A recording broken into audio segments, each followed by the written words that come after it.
Hey there, Daily Gardeners. Really quick, Jennifer here. I just wanted to reach out and let you know about Podchaser. And this year, during the month of April, just like last April, they have launched their Reviews for Good campaign. And this is really important because every time you leave a review on Podchaser, they will donate 25 cents for your review and then 25 cents for my reply to World Central Kitchen. And it is all going to help the Chefs for Ukraine efforts. It's an initiative aimed at providing meals to individuals and families fleeing from Ukraine. And so far, they have served 1 million meals to those in need. And so I am very excited to be part of this cause. So what I'm asking is that you leave a review for the Daily Gardener. Even if you've already done so, even if you did it last year, they will still donate 25 cents for your review. And then I will reply to every single review over at podchaser.com. And with your help, we will make this year the most impactful Reviews for Good yet. So write your review over at podchaser.com. And then if you want to share that review on social media, the social media of your choice, make sure to use the hashtag Reviews for Good and let other people know so that we can help out World Central Kitchen. So easy to do and so much good can come from it. Today's episode is brought to you by the Daily Gardener Friday newsletter. You can sign up for the newsletter over at thedailygardener.org. Hi there, and welcome to The Daily Gardener, a podcast about garden history and literature. I'm your host, Jennifer Ebling, and today is April 7th. Today we celebrate the birthday of the French botanist and naturalist Michel Adanson, who was born on this day, April 7th, in 1727. Michel created the first natural classification of flowering plants, and although we think mainly of Darwin and Linnaeus when it comes to classification, these two men and others stood on the shoulders of Michel Adanson. In fact, the great botanist Jussieu adopted Michel's methodology to create his masterpiece called Genera Plantarum in 1789. Michel was the first person to question the stability of the species, and when he saw breaks or deviations in nature, he came up with a word for it: mutation. Linnaeus honored Michel's contributions with the genus Adansonia, which features the spectacularly unique baobab trees of Africa, Australia, and Madagascar. The baobab has a susical quality, and it's one of the most massive trees in the world. They are called the queens of the forest or the roots of the sky in Africa. Now, that last name, Roots of the Sky, refers to a legend that tells how long ago, in a fit of anger, the devil pulled the baobab tree out of the ground, only to shove it back into earth, upside down, leaving its roots shooting up into the air. And so the legend offers the perfect description of how the trees look. The enormous trunks of the baobab tree can store up to 32,000 gallons of water, and that outer bark is so thick, it's about 6 inches thick, but the cavity inside is spongy and vascular, and that's why animals like elephants chew the bark of the baobab during dry seasons. Now, carbon dating indicates that baobabs may live to be 3,000 years old. And here's a little fun fact. The cooking ingredient, cream of tartar, was originally made from baobab seed pulp, but today it's mainly sourced as a byproduct of making wine. And today we also celebrate the American industrialist and anthropologist Francis Cabot Lowell, who was born on this day, April 7th, back in 1775. The first planned company town, the city of Lowell, Massachusetts, is named in honor of Francis Cabot Lowell. Francis was one of the fathers of the great Industrial Revolution in America, but he was also a gardener, and he once wrote these words: one lifetime is never enough to accomplish one's horticultural goals. If a garden is a sight for the imagination, how can we be very far from the beginning?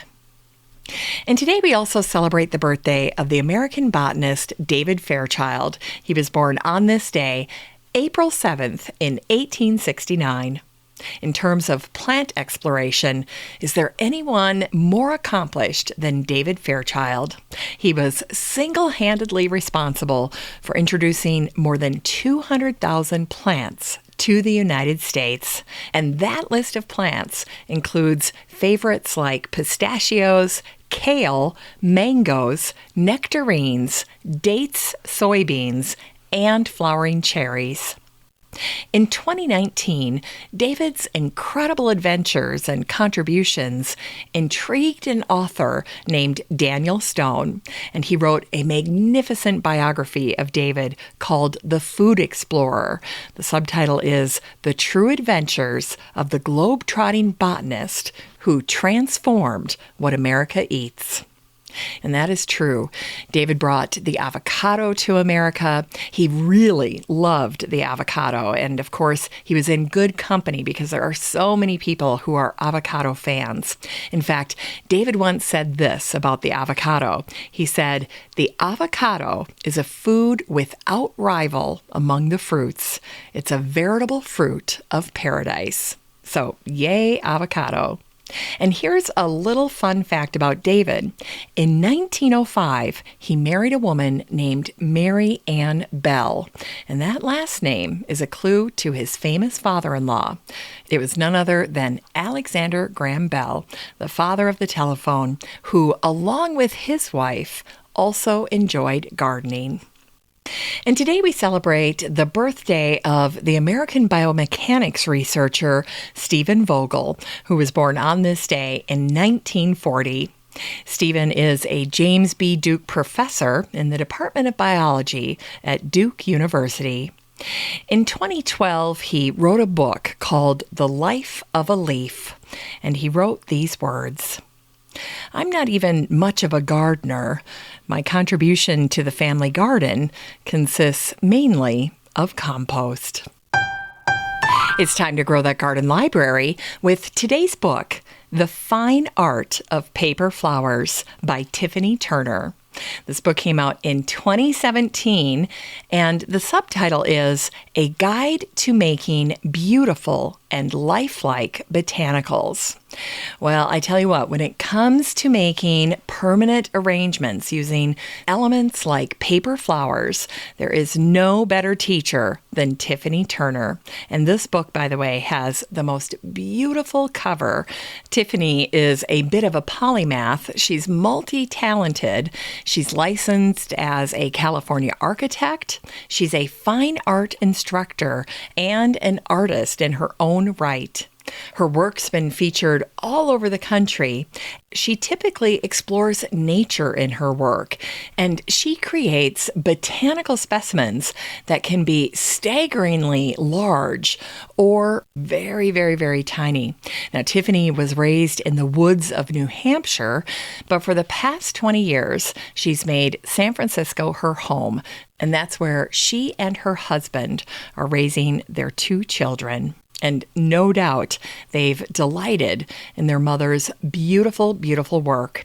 You know, there's something about Tiffany's work that reminds me a bit of Mary Delaney, the famous crepe paper artist from the 1700s. I think Mary would really delight in what Tiffany is able to do with paper. And I especially love what Publishers Weekly said about Tiffany's book. They wrote, "Under the mantra, you must make what you see, not what you think you see, this book guides artisans to astonishing results." And this is so true because Tiffany walks you through how to make these very impressive creations. But the most important element is how to start, how to approach each of these subjects, whether you're talking about a poppy or a rose or a peony, for example. Each of them have a little bit of of a different approach. But Tiffany's book is a fantastic resource because it's an in-depth instructional book. She leaves nothing to chance and lays it all out on the table. So even if you are a complete novice in the area of crafts and working with an element like crepe paper, you will quickly be put at ease by all of Tiffany's encouragement and simple, straightforward instructions. Now, one of the ways I love to use this book is anytime my daughter says that she and her friends want to do something, they're bored, but they have no idea what to do. Well, crepe paper flowers are really fun to do with a small group of friends. They're not very messy. You can start and stop the project at any time. And generally, by the time the gathering is over, people are leaving with flowers in their hands. And that's what you want. You don't want an overwhelming project that can't be finished in a sitting. So I love this book. This is one of my go-to resources for botanical crafting. And this book has been out for 5 years, and it's still one of the very, very best resources when it comes to paper flowers. This book is 264 pages of paper crafting, gift decorating, flower arranging, and so much more from your trusty guide, Tiffany Turner. You can get a copy of The Fine Art of Paper Flowers by Tiffany Turner and support the show using the Amazon link in today's show notes for around $15. So fun. Finally, we end today's show with a Botanic Spark featuring Dame Helen Mirren, the English actor. It was on this day that Female First shared an article about Helen as a gardener. She was speaking to Yours magazine, and she shared this little tidbit about her passion for gardening. She said, "I love to spend time in my garden. It's so calming, worthwhile, and a really good way of keeping those dark dragons away, which I do have at times." And then she said, "Gardens and green spaces are vital for people and the planet. They should teach it in schools. Gardening is learning, learning, learning. And that's part of the fun of it. You are always learning." And by the way, this article also revealed that at 76 years old, Helen is a pomegranate farmer, and she harvests the fruits from her farm in Salento, Italy. Helen said, "Apart from acting, my other job is of a pomegranate farmer. My husband and I have planted over 400 pomegranate trees, and we're producing juice for the market, and the juice is delicious. Our little company is in the early stages, but we want to sell our juice in Italy and abroad." And then she shared this little touching memory from her farm. She said, "The first time I saw the full moon rising from the sea and shining down on my pomegranates, I burst into tears. I can believe it." Well, that's it for today's show. Just remember that you have a standing invitation to join the free Facebook group for listeners of the show. The next time you're over at Facebook, just search for Daily Gardener Community, where you'd search for a friend and then request to join. And if you'd like more of The Daily Gardener, you can subscribe to the newsletter over at thedailygardener.org.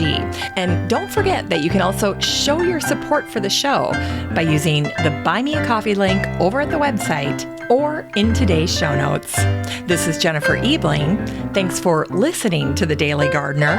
And remember, for a happy, healthy life, garden every day.